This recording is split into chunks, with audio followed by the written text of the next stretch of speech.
Hi, my name is Joshua Loughman. I'm one of the co-directors of the Engineering Projects and Community Service Program, EPICS, at ASU.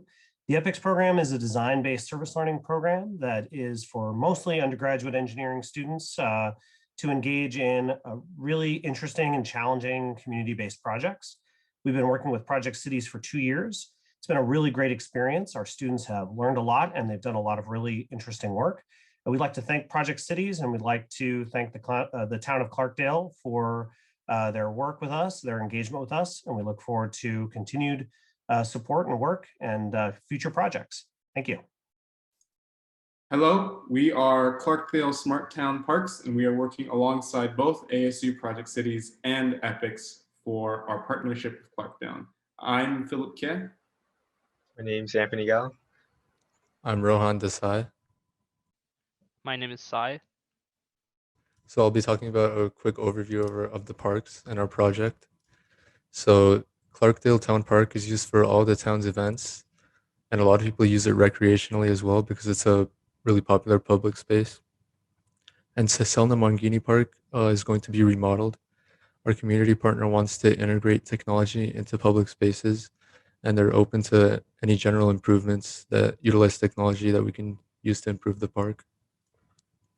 And so after speaking with our community partner, we were able to come up with 5 criteria, being complexity, the benefit to the residents, the benefit to the officials, our prior knowledge, and potential maintenance. And then based on this, we were able to conclude that the speaker system and park Wi-Fi would be our best options. And since we started this project in the fall semester, we will be going over some of the stuff we worked on so that we have a better idea of what we were working on this past semester. So for the speaker plan for fall 2020, we realized the purpose of the speakers, we made decision matrices and picked some speaker selections. So the purpose of the speakers in the Clarkdale Town Park is to enhance a patron's experience at the park, whether it is by themselves or with their families in their spare time, or for the many large events that Clarkdale has over the year. The music that the speakers would play or the announcements will enhance the experience and invite more people to join the park as well. And so we decided to make 2 systems, a in-house system where speakers will be permanently placed at the park to stream music passively, and then also a portable system that they can bring in for large events and place at the center of the park. For our speakers for that portable system, we judged each one by the criteria of price, portability, frequency response, maximum peak sound pressure level, and speaker cone size. Alongside those, we also had mixing console selections based on price, portability, and the number of channels they each had. And based on the decision matrix for the speakers, we came up with 3 potential options that fit our criteria, each in different price ranges, a low end, a medium end, and a high end. And for the mixing consoles, we decided the MG12XU, which was the cheaper option.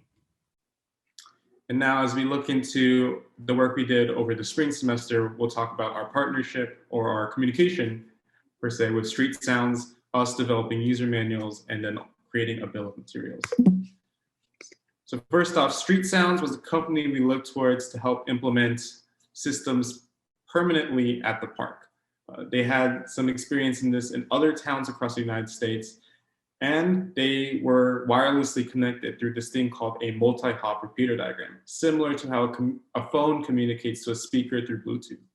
The speakers can be placed high up on lampposts, and they're connected through a 110 VAC port, which is a standard outlet. So as you see here in these pictures, Street Sounds has been implemented in various areas across the United States, and all the customers there have raved about how the music that the speakers provide enhances their experience, whether it is a downtown area or a park. And when creating our user manual for the mixing console, we wanted to make it really clear, simple and easy to follow. So one of the sections would look like a set of instructions, and then directly below it, a diagram, which you would need for reference. Alongside the user manuals for the mixing consoles, we started creating a bill of materials for our portable system. We separated it into 3 levels, high, medium, low. It included things such as microphones, XLR cables, speaker stands, and also carrying carts to move the speakers from different locations. The way we did this is by creating two different budget sheets, one with our recommended high, medium, low end system, and another one where it listed each individual price for each individual product. And so here is an example of both. We have our Excel sheet with a recommended medium system, and then in the bottom you see us listing the microphones individually. Now for our Wi-Fi plan for the spring of 2021. As a quick roadmap, we'll first cover the purpose of Wi-Fi, next the research that we found, third our plan, and lastly a few hardware recommendations. Now for the purpose of Wi-Fi, it's to allow devices to wirelessly connect to the internet, and by installing Wi-Fi in Selma Montgomery Park, it will be in tandem with part of Clarkdale's smart town goals, as it's an integral part of a smart town, and it will benefit the residents and visitors of Clarkdale. A few key points from our research. The first takeaway is that we found out there are two main ways to provide Wi-Fi. The first one is a more traditional route, which consists of a modem, router, and access points if needed. And the second main way is a modem and using multiple mesh routers. Some main factors considered that will impact Wi-Fi strength would be one, such as physical obstruction between the access points and the devices. Another one would be a distance from the access points. Third one would be amount of devices using the internet at the same time. Fourth one would be a router quality and build. And lastly would be the Wi-Fi package that you pay for from your internet service provider. These aren't all the factors listed, as there's way too much to cover right now, but these are the main ones that have to be considered. And so one key point from our research is mesh Wi-Fi. And before we talk about mesh Wi-Fi, I want to talk about regular traditional extender-based systems. So in traditional system, you'd have a modem, a Wi-Fi router, and you'd have either access points or range extenders. And the way how it works is each range extender or access point only communicates to the next successive access point or range extender. So it's like a chain of communication that starts from the router and it just goes single file until like the last range extender access point. And like since it only communicates in a single file fashion, yeah, from access point to next access point, actually there's a signal drop, and so there's a loss in the quality of the Wi-Fi connection. In how mesh Wi-Fi works though, is that the individual parts of the mesh Wi-Fi are called the node. So it's a network of nodes, and there's a central router node. So all these nodes communicate in a network where they're not limited to talking to one another, but rather everything around them. And so thus in a mesh Wi-Fi router system, there is a robust and stable connection that is maintained. Another point to note is that, for example, if in a mesh Wi-Fi system, any node is broken, the system is going to reroute the signal to the closest node, and it's going to divide the signal into the remaining nodes. So there's going to be no hiccups whenever technical difficulties like that occur. There's going to be very few hiccups.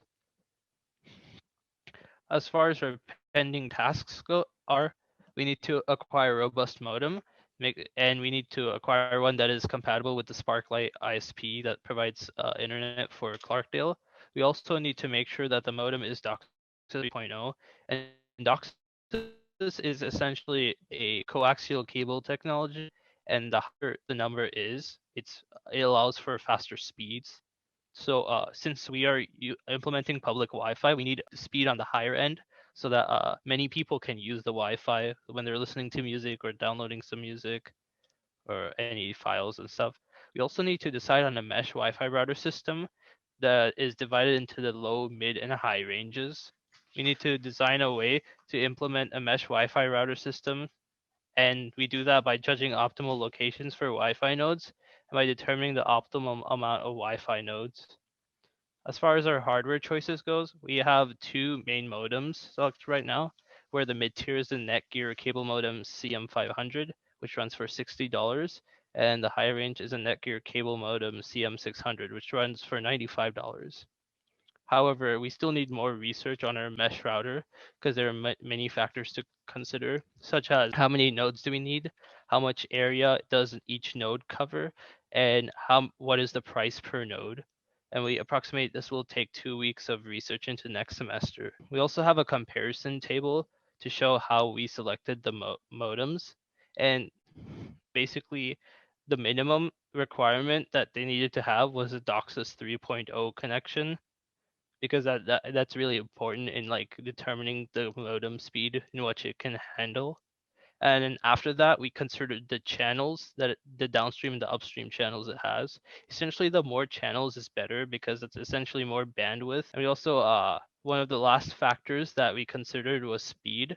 So the higher speed is able to handle is better because more users would need more bandwidth. And so that's how we selected our modem.